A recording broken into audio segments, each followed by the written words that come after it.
After years of waiting, Little Nightmares 3 finally dropped, and let me tell you, fans are not happy. Well, some are and some are not. The original studio, Tarsier Studios, is gone, replaced by Supermassive Games, and that studio swap has created some serious problems. I mean, we're talking about co-op that doesn't even support couch play, puzzles that are simultaneously too easy and too frustrating, and darkness so thick that you literally can't see what you're doing. From the botched mechanics to the one chapter that actually works, here's what's really going on in Little Nightmares 3. So, what exactly makes this game so controversial? Well, it starts with two brand new characters. Lo is a boy wearing a raven mask who wields a bow and arrow, while Alone is a girl in a green jumpsuit who carries around a massive wrench. Unlike the previous games where you controlled one character with an AI companion following you around, Little Nightmares 3 lets you choose which character you want to play as right from the start. The character that you don't choose gets controlled by AI, or you can play with another person in online co-op. And I'll be honest, the AI companion is actually pretty competent at solving puzzles. Sometimes they'll solve about a third of the puzzle for you without any input. The problem is, that competence goes straight out the window during chase sequences and combat sections. AI companions literally start shooting arrows at enemies that would then fall and crush you. I mean, we're talking about game-breaking bugs that send you back to checkpoints over and over because your AI partner can't stop making the same fatal mistake. And here's where Little Nightmares 3 commits its biggest sin, and I mean this quite literally. You cannot see what you are doing in this game. The franchise has always featured some pretty dark and atmospheric environments, but Little Nightmares 3 takes it to an absolutely absurd level. Even with the brightness turned all the way up and accessibility options enabled, players are reporting that they can barely make out platforms, enemies, or even interactive objects. The game, though, does include object outlines as an accessibility feature, and thank God for that, because without them, you'd never know what you can actually interact with. But here's the kicker. Even with all of these accessibility aids turned on, the game is still frustratingly dark. Little Nightmares 3 uses a 2.5D perspective, which means you're mostly moving horizontally but can also move toward or away from the camera. Combined with the oppressive darkness and awkward camera angles, it becomes genuinely difficult to tell where you are in relation to platform edges.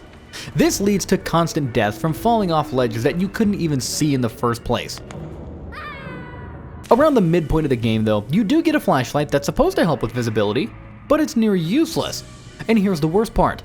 Getting the flashlight means that you lose the umbrella, which was actually one of the game's coolest mechanics. Now though, we need to go ahead and talk about the puzzles, because they manage to be both insultingly simple, yet rage-inducingly frustrating at the same time. The actual solutions are usually incredibly obvious. Turn a crank to lower a platform, push a crate to reach a ledge, or shoot a rope to drop something. Lo's bow shoots things, Alone's wrench smashes things, and that's basically it. The bow and wrench are almost entirely context sensitive, meaning Lo only raises his bow if there's a target nearby. So puzzle solutions are always obvious, except the game tends to hide them in pitch black rooms where you can't see anything. You're not solving puzzles because they're challenging, you're solving them by fumbling around in the dark. And sometimes the solution involves your AI companion, but there is zero indication when they're going to help you.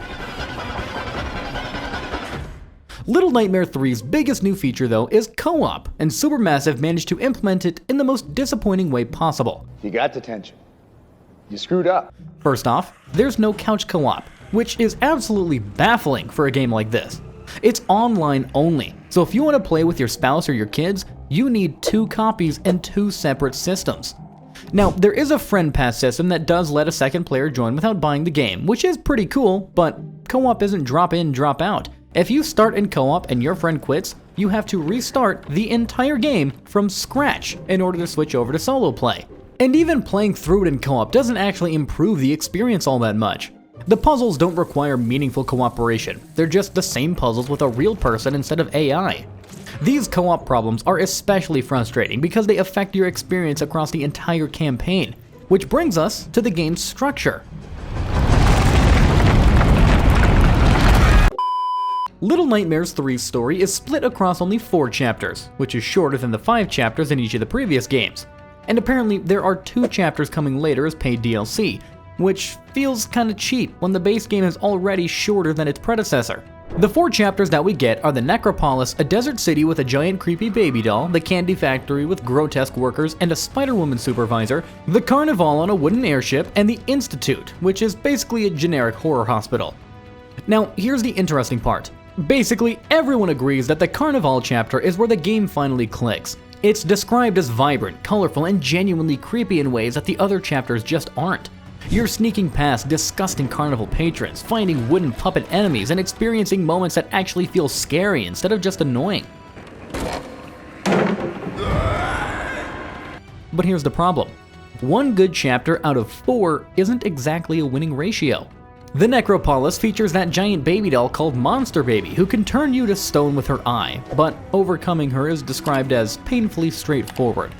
You just time your movements to avoid her vision cone, which is something that we've done in countless stealth games before. The Candy Factory has the 6-armed supervisor who transforms into a spider creature, but the encounter ends with you just crushing her in a hydraulic press.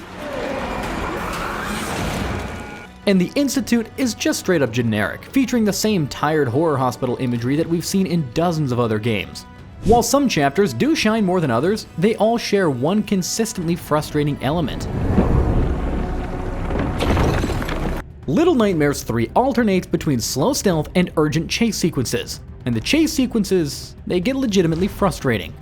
These use instant fail mechanics, meaning one mistake sends you back to the last checkpoint. Now, the real problem is that the chases feel like gotcha moments where you can't really know what to do until you've already died. You'll be running from a monster, slide through an opening, and then immediately get caught. Oh, but if you somehow spotted the box in the corner that was obscured by terrible lighting, of course you'd have known to hide there instead. This turns these thrilling chases into tedious trial and error where you die repeatedly until you memorize the correct path. But let me say, it's not all doom and gloom, because underneath these gameplay frustrations, there are glimpses of what this game could have been. The relationship between Low and Alone is surprisingly sweet, with reviewers praising the unspoken bond that develops between them. The environmental design is still impressive, with truly striking and disturbing imagery throughout. But Supermassive definitely shown that they struggle with recycling horror imagery instead of just creating something new. Giant creepy dolls, scary puppets, spooky carnivals, abandoned hospitals. These are horror tropes that we have seen everywhere. The first 2 games had a lingering sadness that elevated them beyond simple creepy cute horror. But Little Nightmares 3 feels more like a Halloween-themed level than a genuinely unsettling nightmare world. To Supermassive's credit though, they do manage to pull things together eventually. Starting with Carnival, Little Nightmares 3 becomes faster paced, more experimental, and genuinely tense. The final 2 chapters introduce mechanics involving light and some reality bending that are genuinely interesting. So, I guess if you can push through the boring first half, there is some payoff waiting. But asking players to suffer through half of a game before it actually gets any good isn't exactly a winning strategy. But that's going to cover everything that you need to know about what's really happening with Little Nightmares 3. And honestly, it's kind of a mixed bag that leans more toward disappointment. But now I want to hear it from you. Are you still planning to pick up this game despite the issues, or are you probably just going to wait for it to go on sale? And if you've already played it, what chapter did you think was the strongest? Drop your comments down below. And if this breakdown helped you decide whether Little Nightmares 3 is worth your time and money, smash that subscribe button and hit the notification bell so you never miss our coverage of the latest game releases. Thanks for watching, and I'll catch you in the next one.